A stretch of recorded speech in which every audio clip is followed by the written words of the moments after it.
Le pourquoi de la guerre? Sigmund Freud. Le pourquoi de la guerre? Vienne, septembre 1932. Cher Monsieur Einstein. Lorsque j'ai appris que vous proposiez de m'inviter à échanger des idées sur un sujet qui vous intéressait et qui semblait également digne de l'intérêt des autres, j'ai eu le plaisir de vous exprimer mon approbation. Cependant, j'ai espéré que vous choisiriez un problème proche des limites de nos connaissances actuelles, un problème auquel chacun de nous, physiciens et psychologues, pourrait se tailler un accès privilégié, afin que, venant de sources différentes, soit sur le même terrain. Dans une telle attente, j'ai été surpris par sa question: que faire pour éviter aux hommes le sort de la guerre?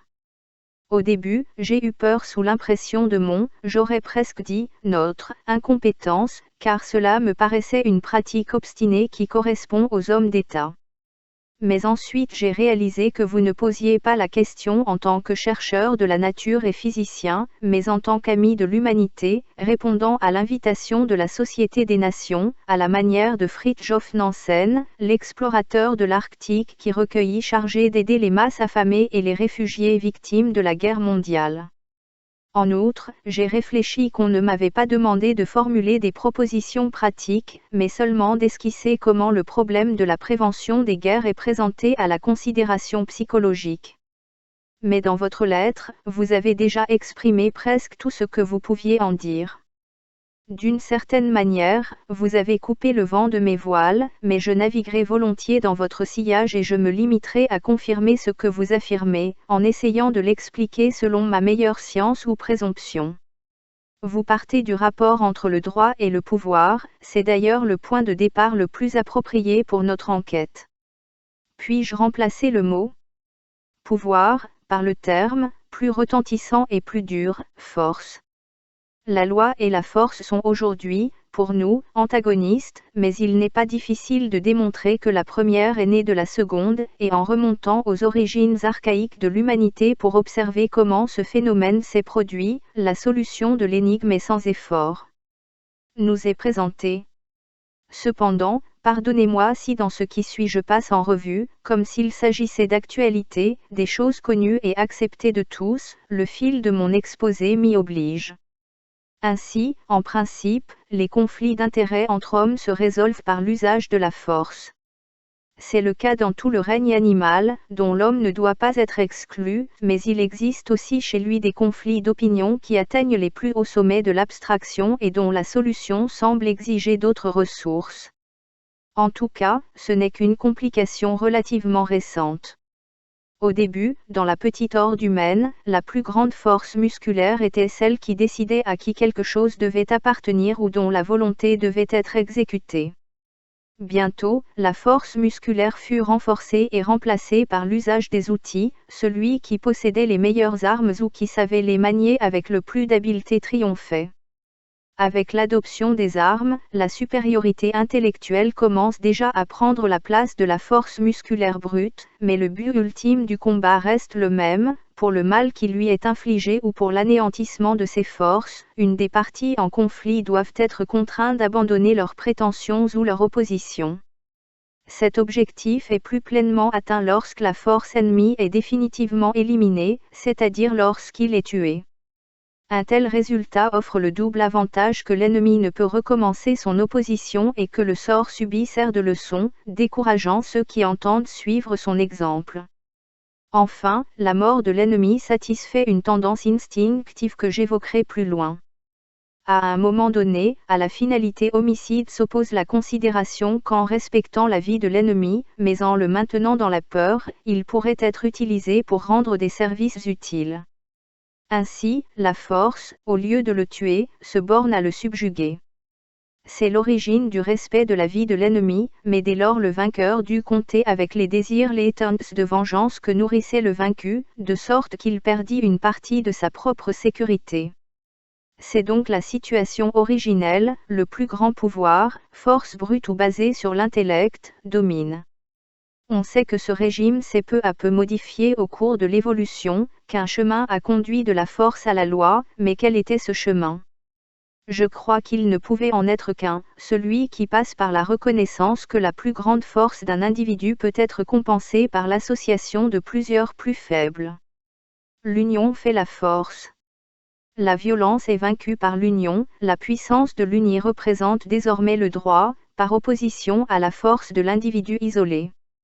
On voit donc que la loi n'est rien d'autre que le pouvoir d'une communauté. Elle reste une force prête à se retourner contre tout individu qui s'y oppose, il recourt aux mêmes moyens, poursuit les mêmes fins, en définitive, la différence ne réside que dans le fait que ce n'est plus le pouvoir de l'individu qui prévaut, mais celui d'un groupe d'individus. Mais une condition psychologique doit être remplie pour que ce passage de la violence au nouveau droit ait lieu, l'unité du groupe doit être permanente, durable. Rien n'aurait été fait si l'association n'avait été constituée que pour lutter contre un individu trop puissant, se démembrant une fois vaincu. Le premier à se sentir plus fort essaierait à nouveau de dominer par sa force, et le jeu se répéterait à l'infini. La communauté doit être préservée en permanence, il doit s'organiser, créer des préceptes qui empêchent l'insubordination redoutée, il doit désigner des organismes qui surveillent le respect des préceptes lois et doivent prendre en charge l'exécution des actes juridiques de force. Lorsque les membres d'un groupe humain reconnaissent cette communauté des intérêts apparaissent entre eux, des liens affectifs, des sentiments grégaires qui constituent le véritable fondement de leur pouvoir. Avec cela, je crois, l'essentiel est déjà donné, le dépassement de la violence en cédant le pouvoir à une unité plus large, maintenue par les liens affectifs entre ses membres. Ce qui se passe ensuite n'est rien d'autre que des applications et des répétitions de cette formule. La situation n'est pas compliquée tant que la communauté n'est composée que d'un certain nombre d'individus également forts. Les lois de cette association déterminent alors dans quelle mesure chacun de ses membres doit renoncer à la liberté individuelle d'exercer violemment sa force pour qu'une vie commune en toute sécurité soit possible. Mais cette situation pacifique n'est concevable que théoriquement, puisqu'en réalité elle est compliquée par le fait que dès le début la communauté est formée par des éléments de pouvoir disparates, par des hommes et des femmes, des enfants et des parents, et peu après, à cause des guerres et des conquêtes, aussi par des gagnants et des perdants qui deviennent maîtres et esclaves. Le droit de la communauté devient alors l'expression de la répartition inégale du pouvoir entre ses membres, les lois seront faites par et pour les dominants et accorderont peu de droits aux assujettis. Depuis lors, il y a eu deux sources de chocs à la loi dans la communauté, mais en même temps, ce sont aussi des chocs à la nouvelle législation. D'une part, certains maîtres tenteront d'échapper aux restrictions de la validité générale, c'est-à-dire qu'ils abandonneront le domaine du droit pour retourner dans le domaine de la violence. D'autre part, les opprimés auront constamment tendance à rechercher plus de pouvoir et voudront que ce renforcement trouve un écho dans la loi, c'est-à-dire pour passer de droits inégaux à des droits égaux pour tous. Cette dernière tendance sera d'autant plus puissante que des déplacements de rapports de force s'opèrent effectivement dans l'entité collective, en raison de multiples facteurs historiques.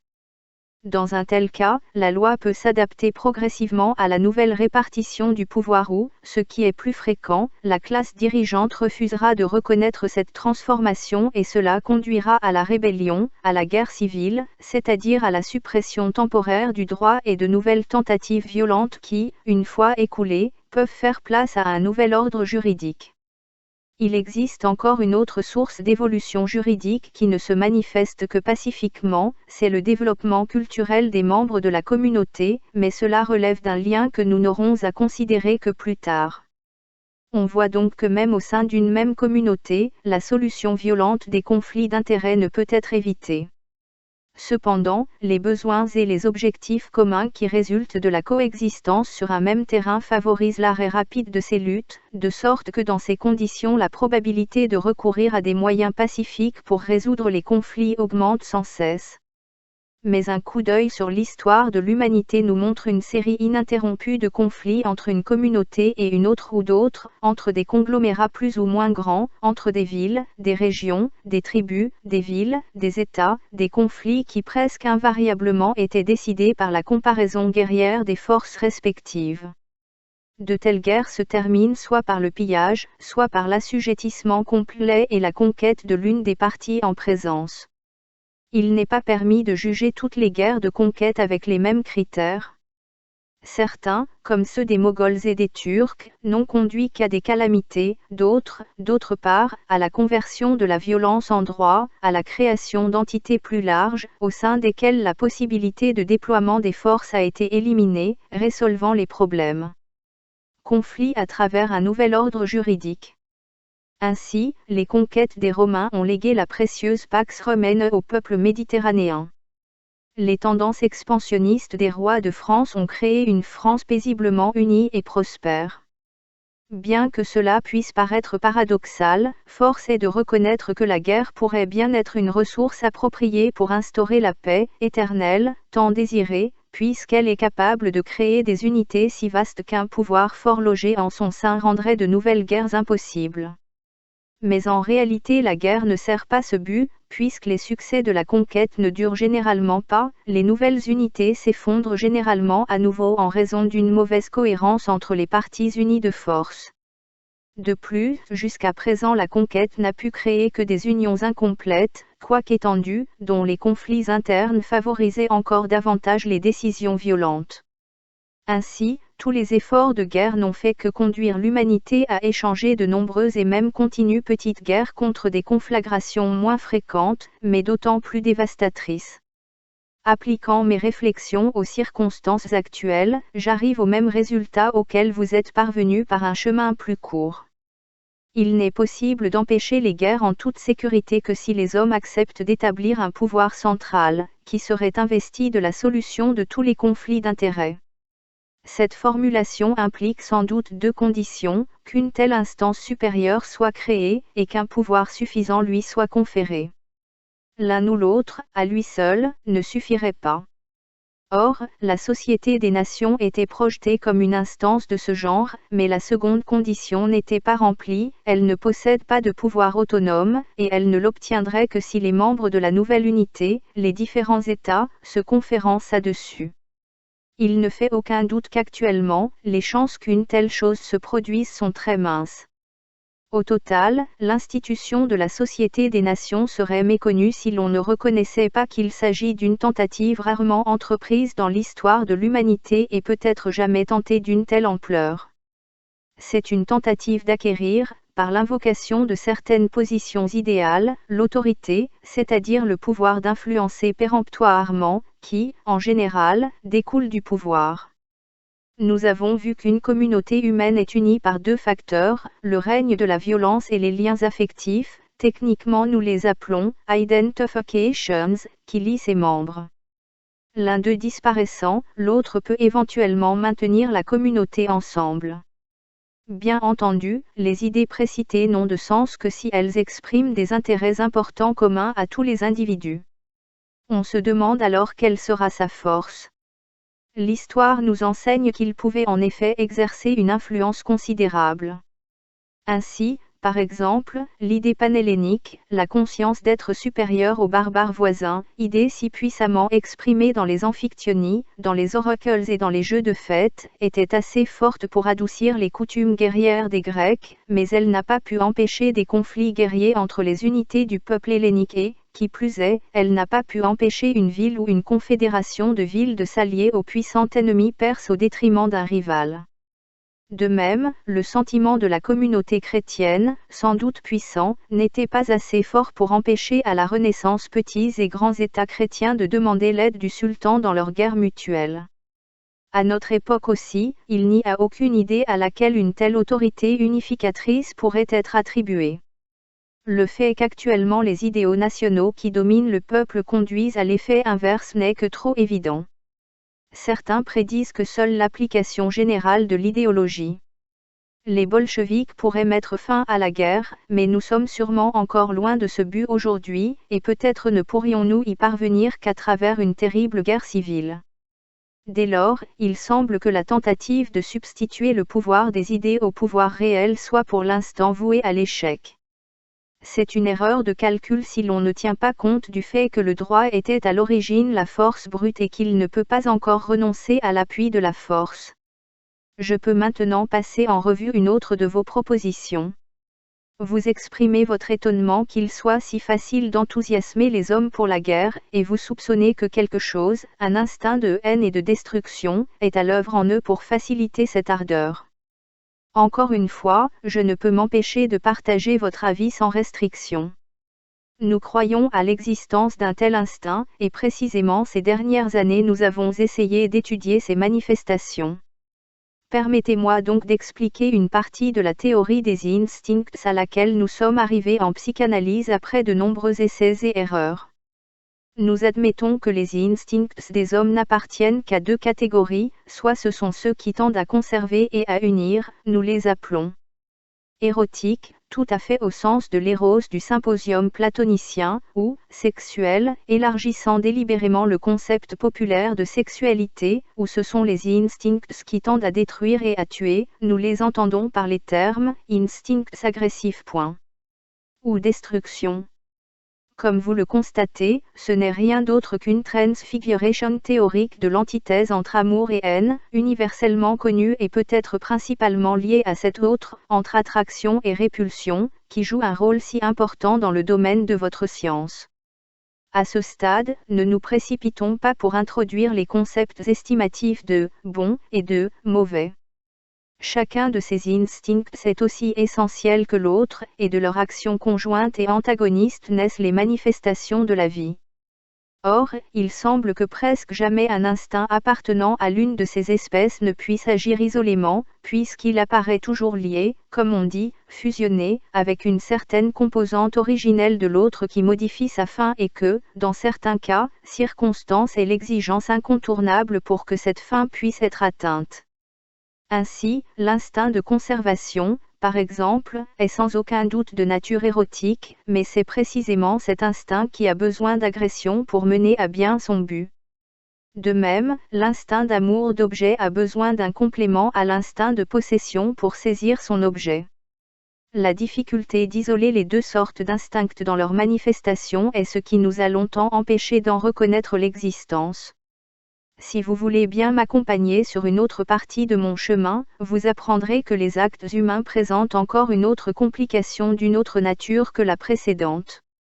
Il est extrêmement rare qu'un acte soit l'œuvre d'une seule tendance instinctive, qui, d'ailleurs, doit déjà être constituée en elle-même par Eros et la destruction. Au contraire, il faut généralement que plusieurs motifs de structure similaire coïncident pour que l'action soit possible. Un de vos collègues, un certain professeur G.Ch. Lichtenberg, qui du temps de nos classiques enseignait la physique à Göttingen, le savait déjà, peut-être parce qu'il était un psychologue encore plus distingué qu'un physicien. Il inventa la rose des motifs, écrivant « Les motifs des actes humains peuvent être disposés comme les 32 directions de la rose nautique, et leurs noms se forment de la même manière, par exemple, pain, pain, gloire, ou gloire, gloire, pain. » Par conséquent, lorsque les hommes seront incités à la guerre, il y aura en eux un grand nombre de motifs, nobles ou bas, ceux qui sont habituellement cachés et ceux qui ne le sont pas. Il y a une réticence à exprimer qu'ils répondront par l'affirmative, mais nous ne nous proposons pas de les dévoiler tous ici.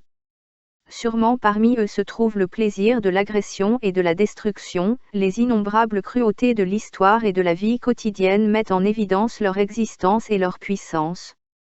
La fusion de ces tendances destructrices avec d'autres tendances érotiques et idéales facilite naturellement leur satisfaction. Parfois, quand nous entendons parler des horreurs de l'histoire, il nous semble que les motivations idéales n'ont servi que de prétexte à des désirs destructeurs. En d'autres occasions, par exemple face aux cruautés de la Sainte Inquisition, nous croyons que les motifs idéaux ont prédominé dans la conscience, les destructeurs apportant un renfort inconscient. Les deux mécanismes sont possibles.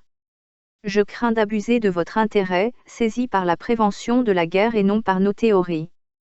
Pourtant, je voudrais m'attarder encore un instant sur notre pulsion destructrice, dont la popularité n'a rien à voir avec son importance. Il se trouve qu'à force d'un certain étalage de spéculation, on en est venu à concevoir que cet instinct agit en tout être vivant, provoquant la tendance à le conduire à sa désintégration, à réduire la vie à l'état de matière inanimée. Il mérite donc, dans tous les sens, la désignation d'instinct de mort, tandis que les instincts érotiques représentent les tendances vers la vie. L'instinct de mort devient l'instinct de destruction quand, à l'aide d'organes spéciaux, il est dirigé vers l'extérieur, vers les objets. L'être vivant protège en quelque sorte sa propre vie en détruisant la vie des autres. Mais une partie de la pulsion de mort reste active à l'intérieur de l'être. Nous avons essayé d'expliquer un grand nombre de phénomènes normaux et pathologiques par cette intériorisation de l'instinct destructeur. Nous avons même commis l'hérésie d'attribuer l'origine de notre conscience morale à une telle orientation intérieure de l'agression. Comme vous le signalez, le fait que ce processus acquiert une ampleur excessive est préoccupant, elle serait directement nocive pour la santé, alors que l'orientation des dites énergies instinctives vers la destruction dans le monde extérieur soulage l'être vivant, elle doit produire un bienfait. Que cela serve d'excuse biologique à toutes les tendances mauvaises et dangereuses contre lesquelles nous luttons. Ne manquons pas de reconnaître qu'ils sont plus proches de la nature que notre résistance contre eux, qui d'autre part demande aussi à être expliquée. Peut-être avez-vous acquis l'impression que nos théories forment une sorte de mythologie, et si c'était le cas, ce ne serait même pas une mythologie agréable. Mais toutes les sciences de la nature ne sont-elles pas orientées vers une mythologie de ce genre ? Êtes-vous dans une situation différente aujourd'hui en physique ?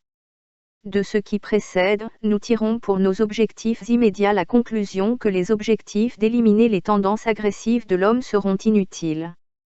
Ils disent que dans les régions très heureuses de la Terre, où la nature offre à profusion ce dont l'homme a besoin pour sa subsistance, il y a des peuples dont la vie se passe paisiblement, chez qui la force et l'agressivité sont inconnues. J'ai du mal à y croire et j'aimerais en savoir plus sur ces êtres heureux. Les bolcheviks espèrent aussi pouvoir éliminer l'agression humaine en assurant la satisfaction des besoins matériels et en établissant l'égalité entre les membres de la communauté. Je pense que c'est une illusion. Pour l'instant, ils sont lourdement armés et maintiennent leurs partisans ensemble, dans une large mesure, par haine de tous les étrangers. D'autre part, comme prévenez-vous vous-même, il ne s'agit pas d'éliminer complètement les tendances agressives humaines, on peut essayer de les détourner, au point qu'elles n'ont pas besoin de chercher leur expression dans la guerre. Partant de notre théorie mythologique des instincts, nous trouvons facilement une formule contenant les moyens indirects de faire la guerre. Si la disposition à la guerre est un produit de l'instinct destructeur, la chose la plus facile à faire sera de faire appel à l'antagoniste de cet instinct, Eros. Tout ce qui établit des liens affectifs entre les hommes doit agir contre la guerre. Ces liens peuvent être de deux sortes. D'abord les liens analogues à ceux qui nous unissent aux objets d'amour, quoique dépourvus de finalité sexuelle. La psychanalyse n'a pas à rougir de parler ici d'amour, puisque la religion dit aussi « Aime ton prochain comme toi-même ». C'est facile à exiger, mais difficile à respecter. L'autre forme de lien affectif est celle qui s'effectue par identification. Lorsque vous établissez des éléments communs importants entre les hommes, vous éveillez de tels sentiments de communauté, d'identification. La structure de la société humaine repose en grande partie sur eux. Vous vous plaignez des abus d'autorité, et cela me donne une seconde indication pour la lutte indirecte contre la tendance à la guerre. Le fait que les hommes soient divisés en chefs et dirigés est l'expression de leur inégalité innée et irrémédiable. Les subalternes forment la grande majorité, ils ont besoin d'une autorité qui décide à leur place, à laquelle ils se soumettent généralement sans condition. Il convient d'ajouter ici que davantage d'efforts doivent être faits pour éduquer une couche supérieure d'hommes dotés d'une pensée indépendante, inaccessible à l'intimidation, qui lutte pour la vérité et à qui correspond la direction des masses dépendantes. Il n'est pas besoin de démontrer que les abus des pouvoirs de l'État et la censure de la pensée par l'Église ne peuvent en aucune façon favoriser cette éducation. La situation idéale serait naturellement celle d'une communauté d'hommes ayant soumis leur vie instinctive à la dictature de la raison. Rien d'autre ne pouvait conduire à une unité aussi complète et résistante des hommes, même si les liens affectifs entre eux étaient renoncés. Mais selon toute vraisemblance, il s'agit d'un espoir utopique. Les autres moyens d'éviter indirectement la guerre sont certes plus accessibles, mais en revanche ils ne promettent pas un résultat immédiat. Il est difficile d'imaginer des moulins qui moudraient si lentement que vous mourriez de faim avant d'avoir de la farine. Comme vous pouvez le voir, on n'obtient pas grand-chose lorsque, dans le cas d'une tâche urgente et pratique, on se tourne vers le théoricien éloigné du monde. Il vaudra mieux, dans chaque cas particulier, essayer de faire face au danger avec les ressources disponibles sur le moment, mais je voudrais quand même évoquer une question que vous ne soulevez pas dans votre lettre et qui m'intéresse particulièrement. Pourquoi vous et moi et tant d'autres sommes-nous si indignés contre la guerre ? Pourquoi ne l'acceptons-nous pas comme une de plus parmi les nombreuses misères douloureuses de la vie ? Cela semble naturel, biologiquement bien fondé, pratiquement presque inévitable. Ne soyez pas outrés par ma question, car dans le cas d'une enquête vous pouvez sûrement adopter le masque d'une supériorité que vous n'avez pas vraiment. La réponse sera que chaque homme a droit à sa propre vie, que la guerre détruit des vies humaines pleines d'espoir, place l'individu dans des situations dégradantes, l'oblige à en tuer d'autres, ce qu'il ne veut pas faire, il détruit des biens matériels coûteux, des produits du travail humain et bien plus encore. De plus, la guerre sous sa forme actuelle n'est plus. Il offre l'opportunité de réaliser le vieil idéal héroïque et une guerre future impliquerait l'élimination d'un ou peut-être des deux ennemis en raison de l'amélioration des moyens de destruction. Tout cela est vrai et semble si indéniable qu'on s'étonne de constater que les guerres n'ont pas encore été condamnées par le Conseil général de tous les hommes. Cependant, il est possible de discuter certains de ces points. On peut se demander si la communauté n'a pas aussi droit à la vie de l'individu. De plus, toutes sortes de guerres ne peuvent être condamnées dans la même mesure. Enfin, tant qu'il y a des États et des nations qui sont prêts à en détruire d'autres sans scrupule, ces autres doivent être préparés à la guerre. Mais je vais rapidement quitter ces sujets, puisque ce n'est pas la discussion à laquelle vous m'avez convié. Je veux aborder un autre objectif. Je crois que la principale raison pour laquelle nous nous livrons contre la guerre, c'est que nous ne pouvons pas faire autrement. Nous sommes pacifistes parce que pour des raisons organiques nous devons l'être.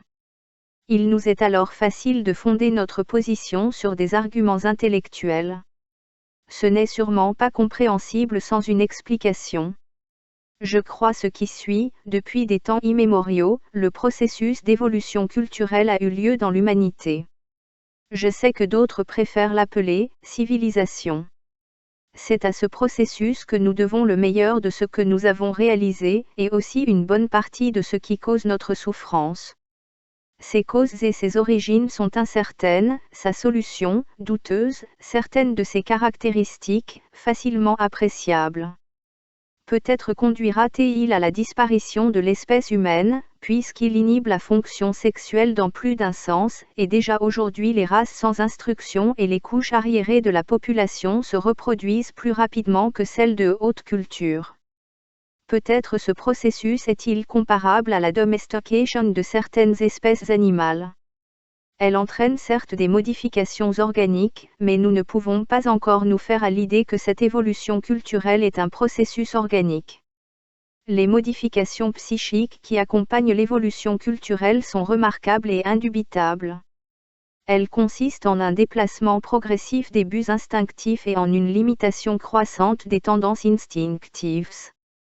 Les sensations qui étaient agréables à nos ancêtres nous sont indifférentes ou même désagréables, le fait que nos exigences éthiques et esthétiques idéales aient changé à un fondement organique. Parmi les caractéristiques psychologiques de la culture, deux semblent être les plus importantes, le renforcement de l'intellect, qui commence à dominer la vie instinctive, et l'intériorisation des tendances agressives, avec toutes ses conséquences bénéfiques et dangereuses.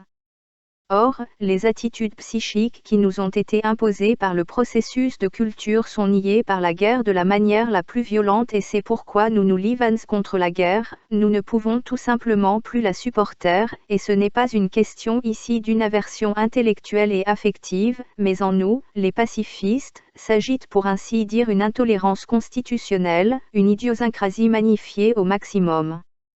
Et il semblerait que l'avilissement esthétique implicite de la guerre ne contribue pas moins à notre rébellion que ses cruautés. Combien de temps faudra-t-il attendre que les autres deviennent également pacifistes ? C'est difficile à dire, mais ce n'est peut-être pas un espoir utopique que l'influence de ces deux facteurs, l'attitude culturelle et la crainte fondée des conséquences d'une guerre future, mettra fin au conflit de guerre au cours d'une période de temps limitée. Il nous est impossible de deviner par quels chemins ou détours ce but sera atteint. Pour l'instant, nous ne pouvons que nous dire, tout ce qui favorise l'évolution culturelle travaille contre la guerre. Je vous salue cordialement et vous demande pardon si mon exposé vous a déçu. Le vôtre. Sigmund Freud. Fin. Le pourquoi de la guerre. Sigmund Freud.